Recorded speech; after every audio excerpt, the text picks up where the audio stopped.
At my grandson's birthday party, my seat was missing.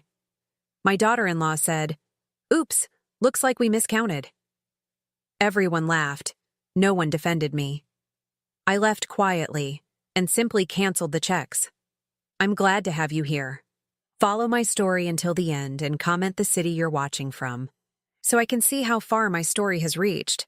I should have known something was wrong the moment I walked into that backyard. The decorations were perfect, blue and silver balloons tied to every chair, a superhero-themed cake that probably cost more than most people spend on groceries in a week, and tables arranged just so. Everything screamed expensive, which didn't surprise me since I'd been the one writing the checks. But as I approached the main table where the family was supposed to sit, my steps slowed. I counted the chairs once, then twice. 7 people, 6 chairs. "Grandma Harriet!" Byron came running toward me, his 8-year-old face bright with excitement. His Spider-Man costume was pristine, another thing I'd paid for without being asked. I hugged him tight, breathing in that sweet smell of childhood. But my eyes kept drifting back to that table. "Happy birthday, sweetheart," I whispered into his hair.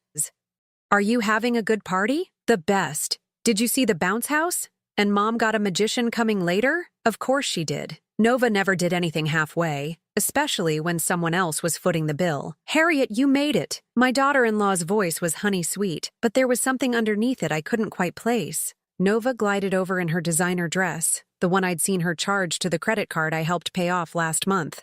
Her smile was perfect, practiced. "We're so glad you're here." I gestured toward the table. "Where should I sit?" Nova's eyes followed my gaze, and for just a split second, I saw something flicker across her face. "Satisfaction?" Then she gasped, pressing her manicured hand to her chest. "Oh my goodness, I'm so embarrassed. We must have miscounted when we set up." The words hung in the air, miscounted, as if I were some last-minute addition, an afterthought they'd forgotten to plan for. "It's fine," I heard myself say, though my chest was beginning to feel tight. "I can grab a chair from—" No, don't be silly." Nova waved her hand dismissively. "There are plenty of seats at the other tables. You'll be more comfortable there anyway. Closer to the bar." She laughed, and a few of the other adults chuckled along. My son David appeared at her elbow, his arm sliding around her waist in that automatic way married couples do. He looked at the table, then at me, and I waited for him to say something, to ask why his mother didn't have a seat with the family. Instead, he smiled apologetically. "Sorry, Mom." You know how party planning gets crazy. Nova's been so stressed trying to make everything perfect for Byron. Stressed. Planning a party with my money had stressed her. I stood there for what felt like an eternity but was probably only seconds. The other guests were arriving, parents I didn't know dropping off children who would eat cake I'd paid for, while the birthday boy's grandmother was relegated to sitting with strangers. "Of course," I said quietly. "I understand." But I didn't understand. Not really. What I understood was that this wasn't an accident. The chairs had been counted carefully. 6 for the people who mattered, none for the woman who made it all possible. I made my way to one of the smaller tables, setting my purse down next to a woman I'd never met. She smiled politely and went back to scrolling through her phone. Around me, the party swirled on. Children shrieked with delight on the bounce house, adults clustered in groups, wine glasses in hand, chatting about soccer schedules and vacation plans. From my seat, I could see the family table clearly. Nova held court at the center, gesturing animatedly as she told some story that had everyone laughing. David nodded along, completely absorbed in his wife's performance. Byron sat between them, happy and oblivious, the little prince of this carefully orchestrated kingdom. And I sat alone, watching it all from the outside. My phone was heavy in my purse. I pulled it out, my fingers trembling slightly as I opened my banking app. The automatic transfers glowed on the screen like accusations. Mortgage payment, car payments, Byron's school tuition, Nova's credit card, payment after payment, month after month, year after year. All this time I'd thought I was helping. I thought I was being a good mother, a good grandmother. I thought my money was buying me a place in this family. Instead, it had bought me invisibility. The magician arrived to thunderous applause from the children. As he set up his equipment, Nova stood and clinked her wine glass with a fork. "Everyone, can I have your attention? I just want to thank you all for being here to celebrate our Byron's special day. This party wouldn't have been possible without—" She paused, her eyes scanning the crowd until they found mine. The smile never wavered. "Without all the love and support from family and friends." Love and support. Not a word about who had actually made it possible. I sat through the magic show, through the cake cutting, through the endless rounds of happy birthday. I watched my grandson blow out his candles and make a wish, probably for more toys or video games, things that money could buy. When the party finally wound down and parents began collecting their sugar-high children, I approached Byron to say goodbye. He hugged me fiercely, chocolate frosting still smeared on his cheek. "Thank you for my present, Grandma. I love the Lego set." "You're welcome, baby." I kissed the top of his head, breathing him in one more time. Then I looked up to find Nova watching us, her expression unreadable. "Thanks for coming, Harriet," she said, her voice perfectly cordial. "I'm sorry about the seating mix-up." Mix-up. The word tasted bitter in my mouth. I drove home in silence, my mind replaying every moment of the afternoon. By the time I pulled into my driveway, a strange calm had settled over me. I wasn't angry anymore. I wasn't hurt. I was done. Inside my house, I sat at my kitchen table with my laptop and began scrolling through my bank account. Transfer after transfer. Payment after payment. Thousands of dollars flowing out every month to support a family that couldn't be bothered to save me a chair.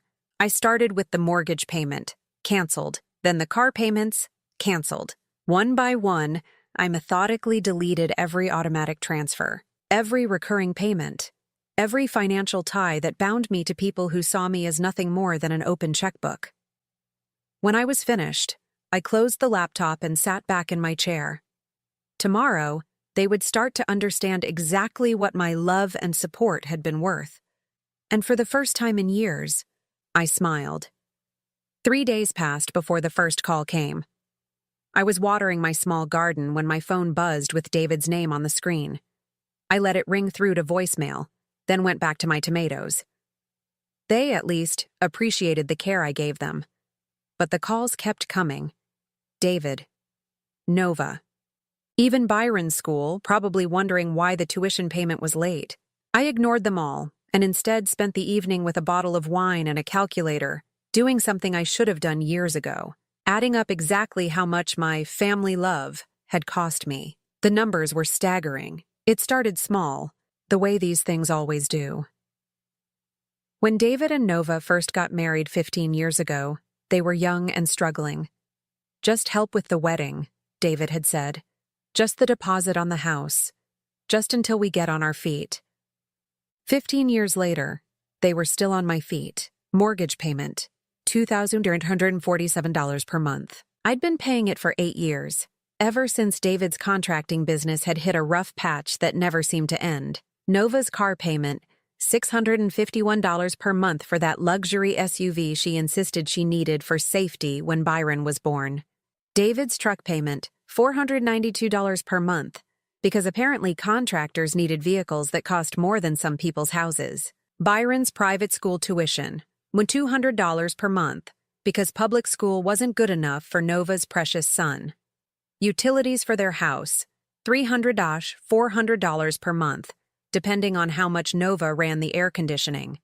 Insurance payments, another $400 per month covering their cars and house. Groceries. Nova had gotten into the habit of texting me photos of her grocery receipts, always with some excuse about unexpected expenses, usually $800 to $1,000 per month. Credit card payments. This was the one that really made my hands shake. Nova's shopping habits had racked up debt that I'd been quietly paying down for years. Another $1,500 per month. Minimum payments on balances that never seemed to shrink because she kept spending. Vacations. The family trips to Disney World. The beach house rentals. The weekend getaways that Nova posted about constantly on social media. Always so grateful for family who support our adventures. Another $500 to $800 per month when averaged over the year. Medical expenses. Byron's orthodontist, Nova's dermatology appointments, David's physical therapy after he threw out his back-moving furniture instead of hiring movers. Whatever their insurance didn't cover, I did. Clothing. Nova's professional wardrobe for her part-time job at a boutique. Byron's constant need for new shoes and sports equipment. David's work clothes, more money flowing out every month. Home repairs and improvements. The new kitchen Nova had insisted they needed. The bathroom renovation. The landscaping.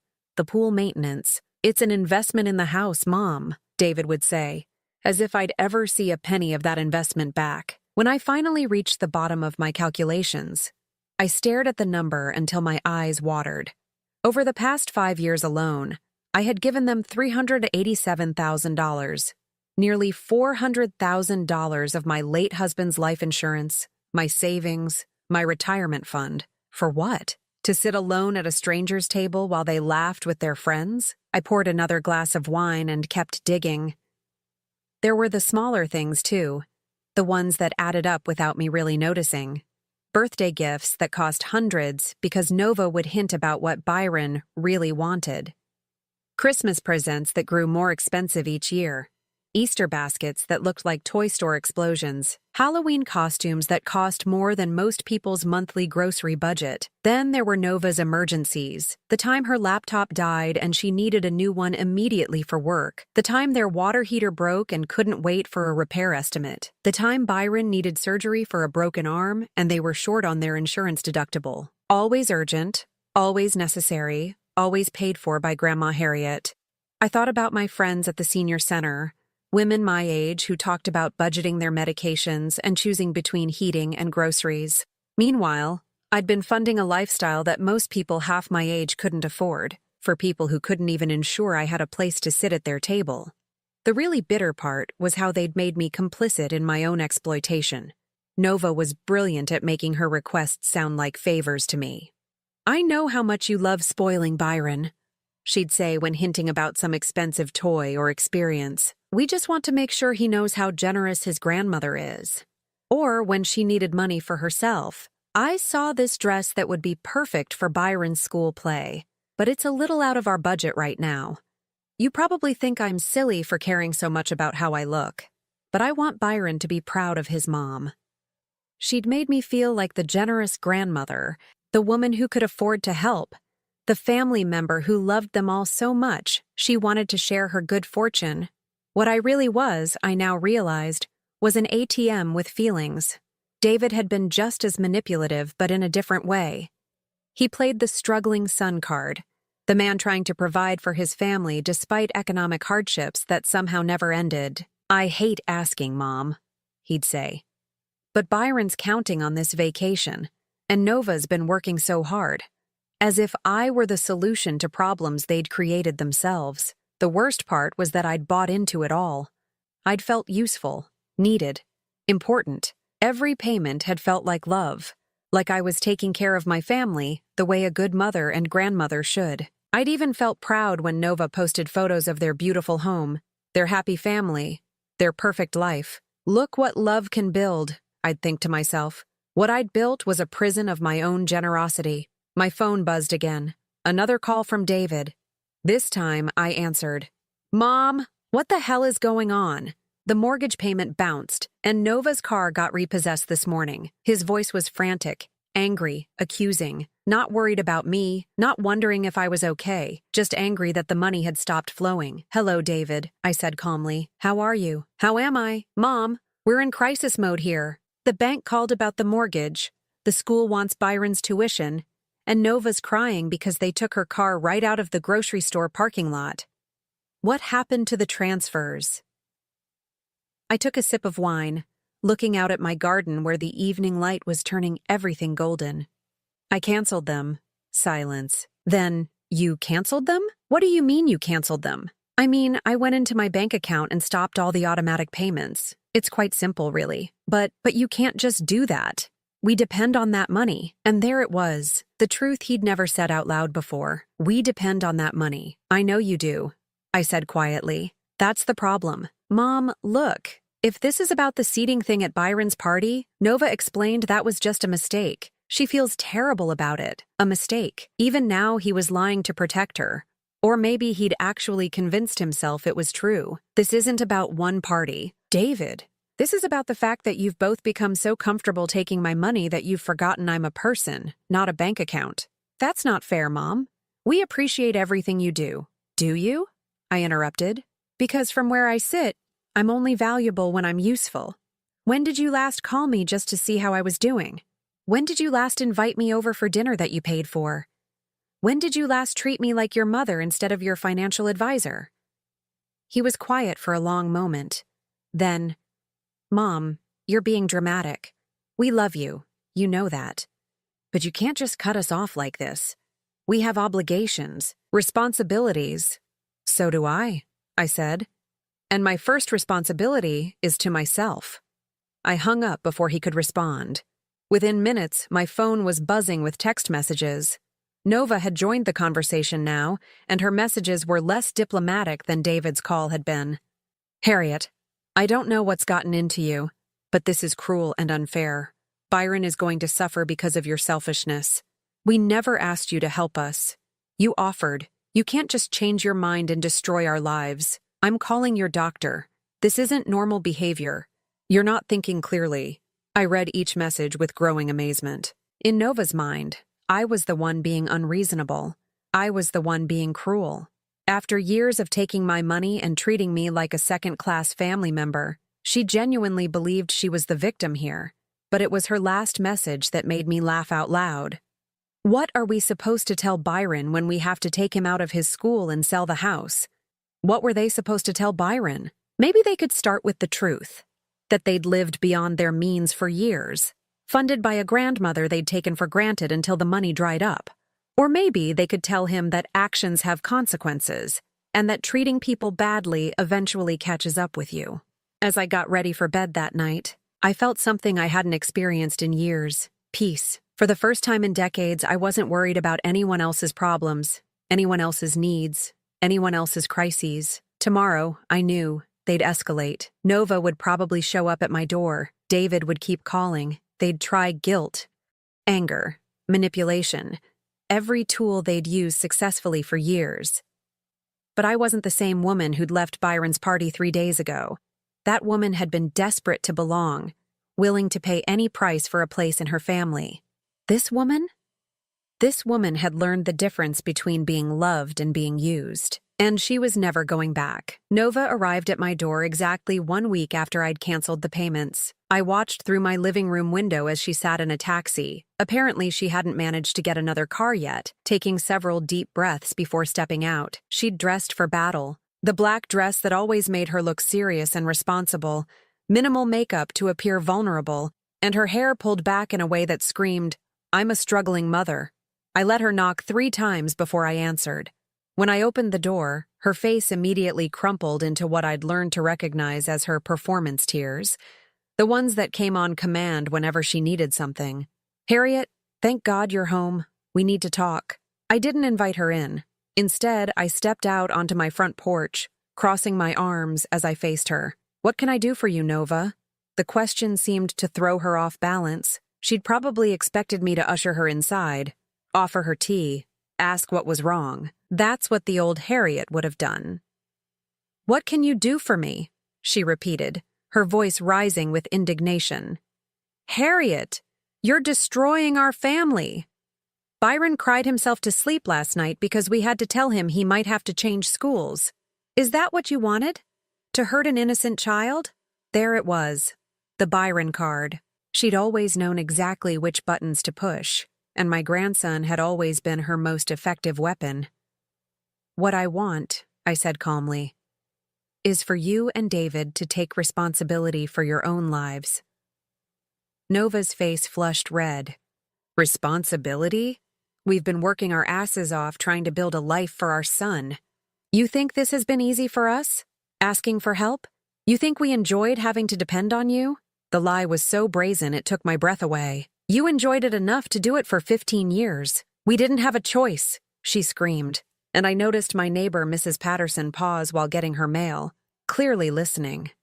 Nova noticed too and lowered her voice, but the venom remained. "David's business has been struggling since the recession. I've been working part-time so I could be there for Byron. We've been doing our best with what we have. And what you have, I said quietly, has always included my money. So much so that you forgot it wasn't actually yours. Nova's mask finally slipped completely. You offered. Every single time you offered. You said you wanted to help. You said you loved taking care of your family. Don't act like we forced you. She was right, of course. I had offered. But what she conveniently forgot was how those offers had come about. The hints, the sighs, the carefully crafted stories about Byron's disappointments or their struggles, the way she'd made me feel selfish if I didn't immediately solve their problems with my checkbook. You're right, I said. And for a moment she looked relieved. I did offer, and now I'm unoffering. Her face went white. You can't do this to us. We have obligations, contracts. The mortgage company doesn't care about your hurt feelings, Harriet. They want their money. Then you'd better figure out how to give it to them. With what? She shrieked, abandoning all pretense of control. David's barely making enough to cover groceries. And my job pays peanuts. You know our situation? You've always known our situation. And there was the crux of it. I had always known their situation, which was that they'd built a lifestyle they couldn't afford and expected me to fund it indefinitely. They'd never even tried to live within their means because they'd never had to. Maybe you should get a better job, I suggested. Maybe David should expand his business or find additional work. Maybe you should move to a house you can actually afford. Nova stared at me like I'd suggested they move to Mars. We can't just uproot Byron. His whole life is here, his school, his friends, his activities. And David can't just magically make more money appear. But I can, I asked. Is that it, Nova? David can't make more money, but Grandma Harriet can just keep writing checks forever? That's different. You're retired, you don't have the same pressures we do. Your house is paid off, you don't have a child to think about. I have a grandson to think about, I interrupted.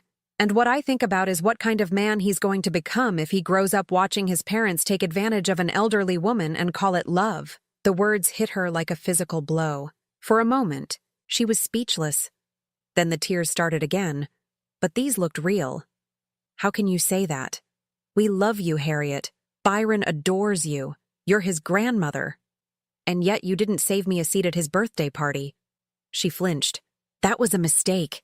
I told you we miscounted. Stop. My voice was sharper than I'd intended. Stop lying to me, Nova. Stop lying to yourself. You didn't miscount anything. You deliberately excluded me because you've gotten so comfortable seeing me as a wallet that you forgot I'm a person. We stared at each other across the chasm that had opened between us. I could see her calculating, trying to figure out what approach might work. The tears weren't effective. Anger had backfired. Guilt wasn't landing. What was left? Fine, she said finally, her voice cold. You want to play hardball? Let's play hardball. You cut us off, and you'll lose Byron. You'll lose your son. You'll lose your whole family. Harriet, is your pride really worth more than that? The threat hung in the air between us like a loaded gun. She was betting that my love for Byron would override everything else, that I'd cave rather than risk losing access to my grandson. 6 months ago, she would have been right. If loving Byron means funding your lifestyle, I said quietly, then maybe I need to love him from a distance until he's old enough to understand the difference. Nova's mouth fell open. She'd played her ace, and I'd called her bluff. You're going to regret this, she said, backing toward the taxi. You're going to regret this so much. When you're sitting alone in this house with no family, no grandson, no one who cares about you, remember that you chose this. I watched her get into the taxi and drive away, my heart hammering against my ribs. The threat she'd made wasn't empty. She absolutely would try to keep Byron away from me. David would go along with it because he always went along with whatever Nova wanted. But as I stood there on my porch, something unexpected happened. Instead of the crushing fear I'd expected to feel, I felt relief, because Nova had finally shown me who she really was and who David had chosen to become by extension. They weren't my family, they were people who'd been using me. And when I stopped being useful, they'd shown their true colors immediately. Real family doesn't threaten you with exile for setting boundaries. Real family doesn't punish you for refusing to bankrupt yourself for their comfort. That evening, David called. His voice was tired, defeated in a way I'd never heard before. "Mom, please. Nova told me about your conversation today. She's really upset. I imagine she is. Look, I know things got heated, but we need to work this out. For Byron's sake, if nothing else. What exactly do you want to work out, David? I want my family back together. I want you to be part of Byron's life. I want us to find a way forward." For a moment, hope flickered in my chest. Maybe David was different from Nova.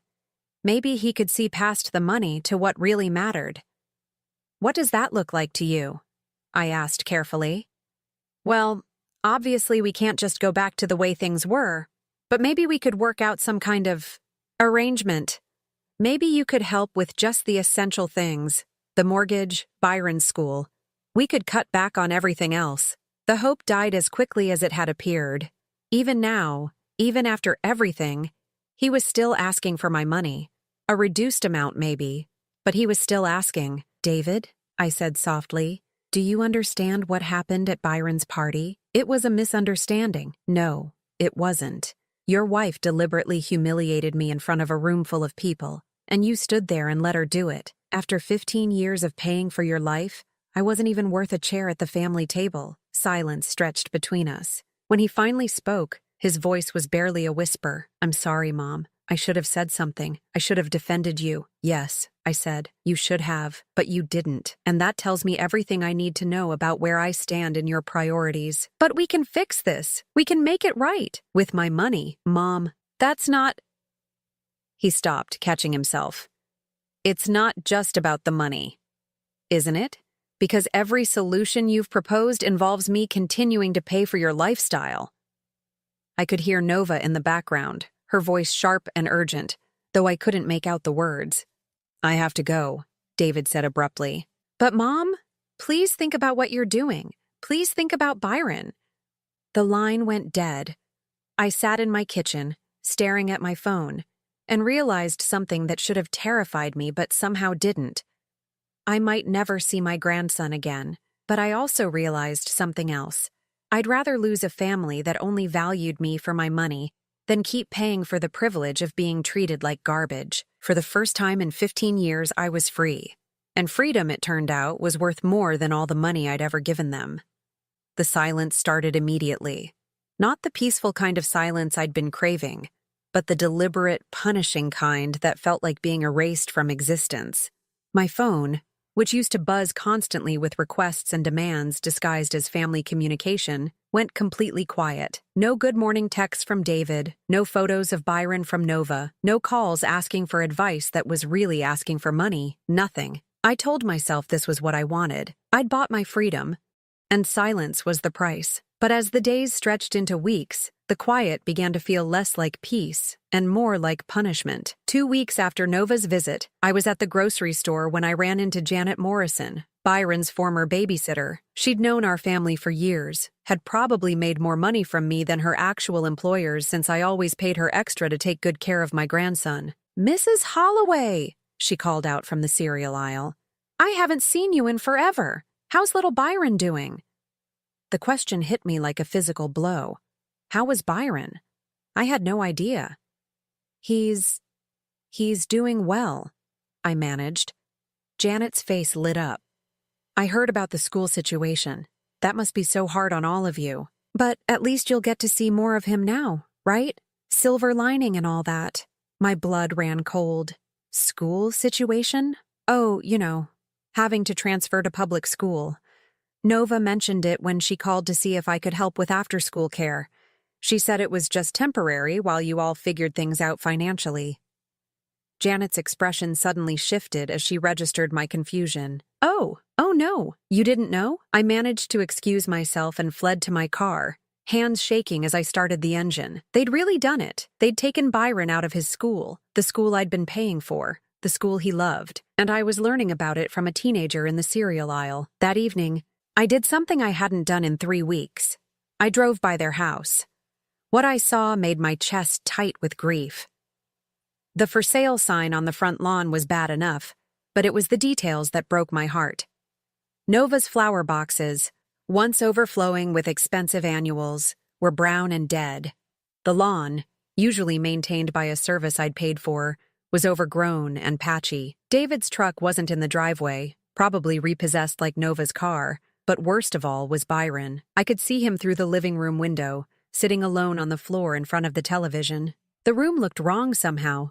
Emptier. They must have sold furniture. I sat in my car across the street, watching my grandson's small figure, and felt like the worst person in the world. This was my fault. I'd done this to him. My phone buzzed with a Facebook notification, something I rarely checked anymore. But tonight, for some reason, I opened it. Nova had posted a photo of Byron at what looked like a school carnival. He was smiling, but it was a forced smile, the kind children learn to wear when adults ask them to pose. The caption made my stomach churn. Byron being brave at his new school's fall festival. Some changes are hard, but we're grateful for the fresh start and the people who truly care about our family. Blessed. New beginnings. Real family. The comments below were a mix of support and curiosity. "What happened?" asked one friend. "Why did you switch schools?" Nova's response was swift and pointed. "Sometimes you find out who your real family is. We're learning to depend on ourselves and the people who actually love us unconditionally." The implication was clear. I was the conditional one. I was the one who'd abandoned them. In Nova's version of events, I was the villain who'd pulled support from an innocent family struggling to make ends meet. I scrolled through more posts, each one a carefully crafted narrative of their hardship. Photos of Byron helping to pack boxes, captioned with something about teaching him the value of hard work. A picture of Nova at what looked like a diner, wearing a uniform. New job, new adventures. Sometimes life takes you in directions you never expected, but we're grateful for every blessing. She'd gotten a job. An actual, full-time job from the looks of it. David appeared in some photos too, looking thinner and more tired than I'd ever seen him, but working. Building a deck, painting a house, doing actual manual labor instead of the sporadic contracting work he'd done when he knew my money would cover any gaps. Part of me felt proud of them for finally taking responsibility for their lives. But a larger part felt sick watching how they'd turned their newfound work ethic into a martyrdom narrative, with me cast as the cruel grandmother who'd abandoned her family in their hour of need. The worst part was seeing Byron in these posts. Not many of them included him. Nova was too smart to exploit her son's sadness for social media points. But when he did appear, he looked smaller somehow. Quieter. In one photo, he was sitting in what was clearly a much smaller, shabbier living room, reading a library book instead of playing with the expensive toys that had once cluttered their house. I wanted to call him, to hear his voice, to tell him that Grandma missed him and loved him. But Nova had made it clear that contact would only happen on her terms, and her terms seemed to be never. 3 weeks after the Facebook discovery, I was watering my garden when Mrs. Patterson from next door called over the fence. "Harriet, dear, are you all right? I've been worried about you." I looked up, surprised. Mrs. Patterson and I had been neighbors for 5 years, but we'd never been particularly close. "I'm fine, thank you. It's just, well, I haven't seen your family around lately. That sweet little boy who used to help you with your flowers. Is everything okay?" The kindness in her voice nearly undid me. "We're taking a break from each other," I managed. She nodded knowingly. "Family can be complicated. My daughter and I went through a rough patch a few years back. Sometimes space is healthy, even when it hurts." "How long were you taking space?" "About 6 months. Longest 6 months of my life, but we needed it. Sometimes you have to lose people to realize what you actually mean to each other." That night, I lay in bed thinking about Mrs. Patterson's words. 6 months. Could I survive 6 months of this silence? What if it lasted longer? What if Byron forgot about me entirely? But then I thought about that birthday party. About sitting alone while Nova held court at the family table. I thought about 15 years of payments, 15 years of being taken for granted, 15 years of being valued only for what I could provide. Maybe some losses were worth the pain. The next morning brought an unexpected visitor. Through my peephole, I saw a woman I didn't recognize. Middle-aged, professionally dressed, with a kind but serious expression. "Mrs. Holloway? My name is Sarah Chen. I'm a social worker with Child Protective Services." My blood turned to ice. I opened the door with trembling hands. "Is Byron okay?" "Byron is fine," she assured me quickly. "May I come in? I'd like to ask you a few questions." We sat in my living room, and Sarah pulled out a small notebook. "We received a report expressing concern about a child's welfare. The caller suggested that a family member might be withholding financial support that's necessary for the child's well-being." I stared at her. "Someone called CPS because I stopped giving my son money?" Sarah's expression remained neutral. "Can you tell me about your relationship with your grandson and his parents?" I took a deep breath and told her everything. The years of payments, the birthday party humiliation, the threats and manipulation. Sarah listened without judgment, taking occasional notes. "Mrs. Holloway," she said when I finished, "you're not legally obligated to provide financial support for your adult son's family. The caller seems to have misunderstood how these things work. But Byron is suffering because of my decision. Is he being fed, clothed, and housed?" "Yes, but not the way he was before." "Then he's not suffering, he's adjusting. There's a difference." Sarah closed her notebook. "Children are remarkably resilient, often more resilient than the adults who worry about them." After she left, I sat alone with her words. Byron was resilient. He was adjusting. Maybe this was exactly what he needed to see, that life doesn't revolve around money, that families don't exist to support each other financially, that love isn't something you buy. That evening, I made a decision. I wrote a letter to Byron, not to be sent now, but to be kept for when he was older. In it, I explained everything. Why I'd made the choices I made, how much I loved him, and how I hoped someday he'd understand. I sealed it in an envelope with his name on it and put it in my jewelry box next to my late husband's wedding ring. Someday, when Byron was old enough to make his own decisions about our relationship, he'd have the whole story. Until then, I would wait, and I would try to learn something I'd never been good at, how to love someone without trying to fix everything for them. The silence continued, but it felt different now, less like punishment and more like preparation. I was learning who I was when I wasn't defined by my usefulness to others. It was harder than I'd expected, but also more freeing than I'd dared to hope. The truth came from the most unexpected source, Marie Hendricks, Nova's former best friend. I hadn't spoken to Marie in over 2 years, not since she and Nova had their falling out over something I'd never fully understood. So when she called me on a Tuesday afternoon 4 months after my family had cut me off, I almost didn't answer. "Harriet, it's Marie. I hope you don't mind me calling, but I think there's something you need to know." Her voice was hesitant, nervous. "We made plans to meet at a coffee shop downtown, somewhere neutral where we wouldn't risk running into anyone from our old social circle." Marie looked older than I remembered, tired in a way that went deeper than physical exhaustion. She ordered her coffee black and got straight to the point. "I heard about what happened with you and Nova, about the money situation." I tensed, expecting another lecture about family loyalty or how I was hurting Byron. "What about it?" "She's been telling people you had some kind of breakdown, that you became paranoid and started imagining slights that weren't there." Marie wrapped her hands around her coffee cup like she was trying to warm herself. "But I know that's not true, because I know what she really thought about you." My heart started beating faster. "What do you mean?" Marie took a deep breath. "Remember when we used to have those monthly dinners? The girls' nights when our husbands would watch the kids?" I nodded. Those dinners had stopped around the time Marie and Nova's friendship ended. "Nova used to talk about you. A lot. And not—" Marie's voice trailed off. Then she forced herself to continue. "Not the way a daughter-in-law should talk about her husband's mother." The coffee shop suddenly felt too hot, too crowded. "What did she say?" "She called you her personal ATM.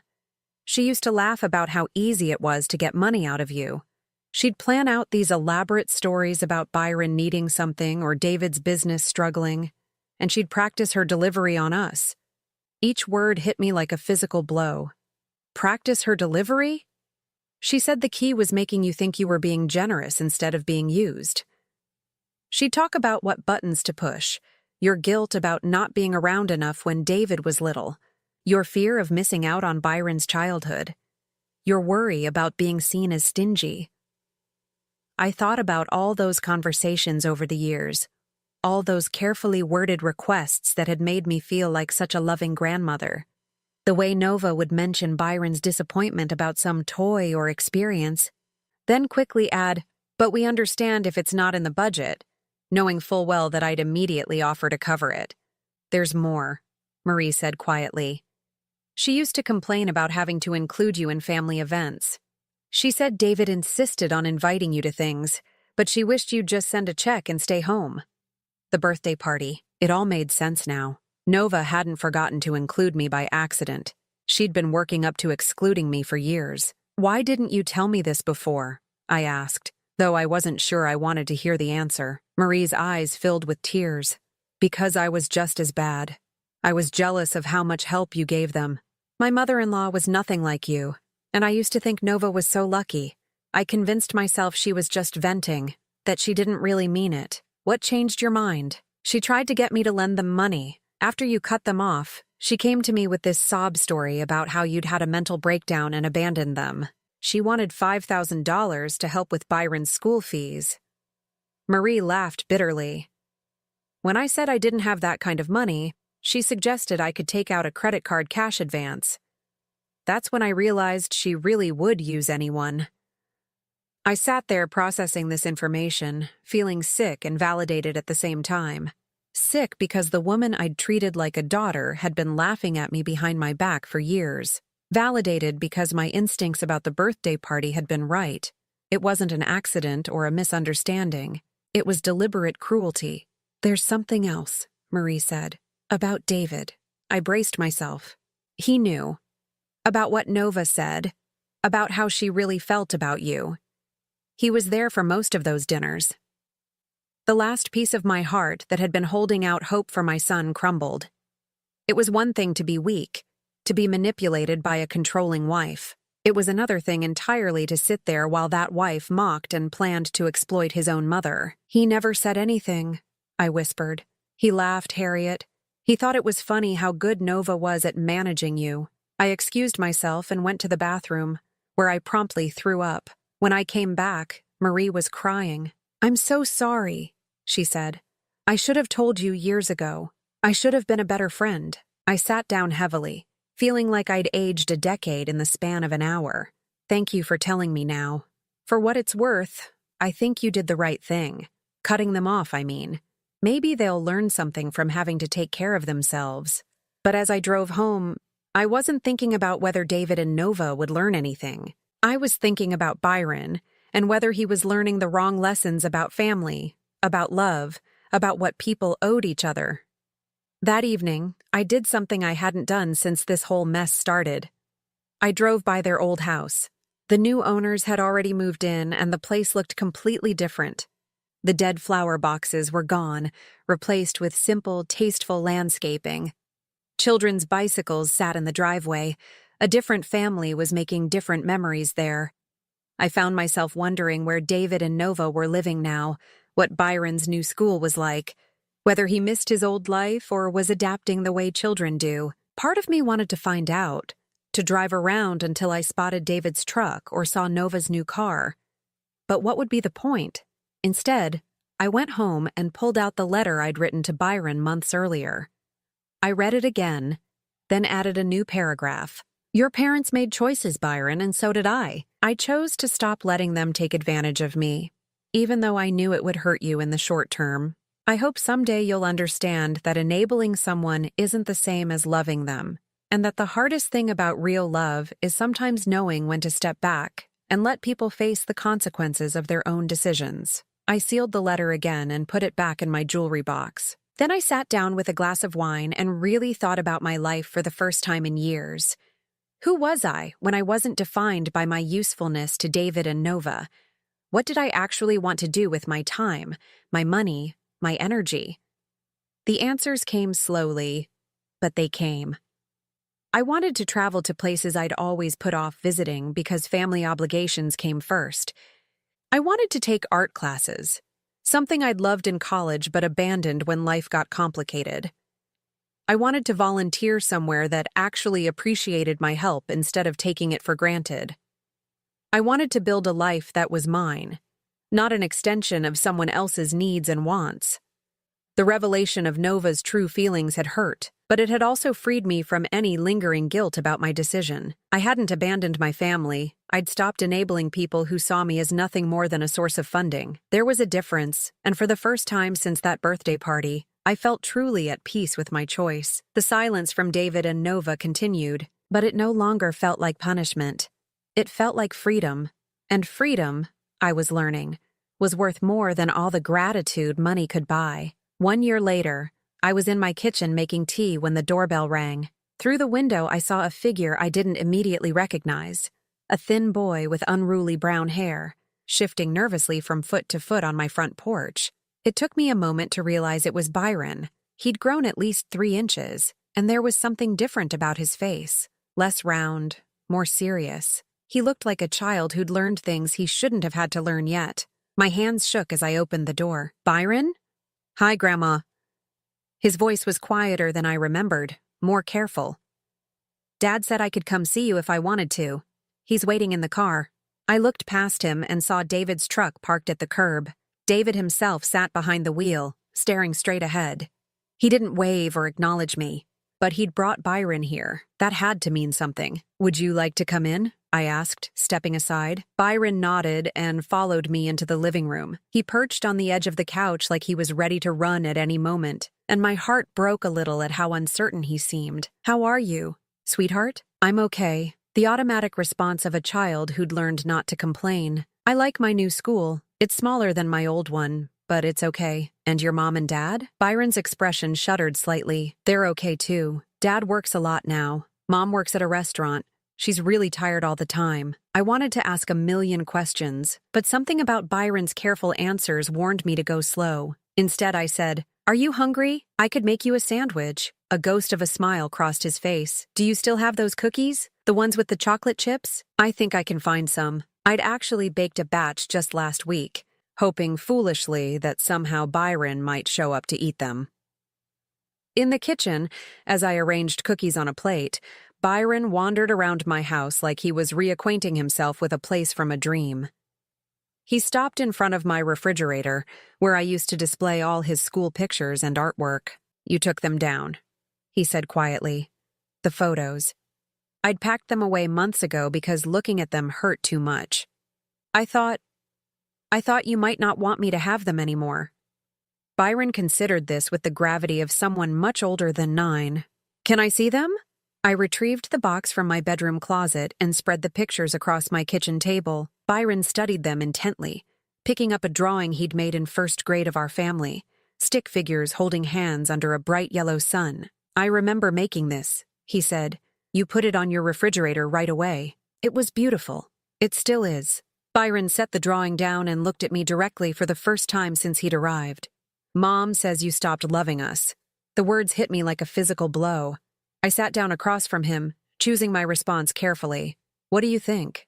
"I think—" Byron paused, biting his lip the way he always did when he was thinking hard. "I think maybe you just got tired of being sad."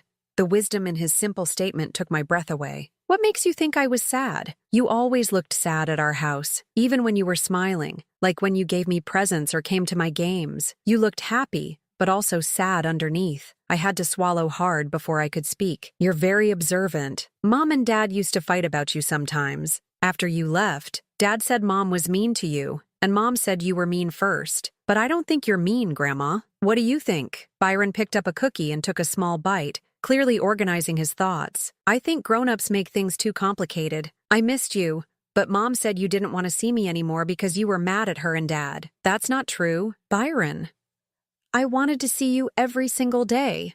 Then why didn't you call me?" The question I'd been dreading. How do you explain to a 9-year-old that his parents had used him as a weapon? That love sometimes means stepping back instead of fighting? Because I thought it might make things harder for you. Sometimes adults have to make decisions that don't feel good but might be better in the long run. Byron nodded solemnly. "Like when you made Dad get a real job?" The comment caught me off guard. "What do you mean?" "Dad works really hard now. He gets up early and comes home tired, but he's, I don't know, different. Less worried all the time. And Mom, too. She complains about her job, but she seems prouder than before. I studied my grandson's face, seeing maturity there that hadn't existed a year ago. Are you proud of them? Yeah, Byron said without hesitation. It was scary at first when we had to move and change schools and everything. But now it feels more real, I guess. Like we're doing it ourselves instead of… He trailed off. Instead of what? Instead of pretending. The word hung in the air between us. This child had understood something that had taken me years to figure out, that the life I'd been funding wasn't real.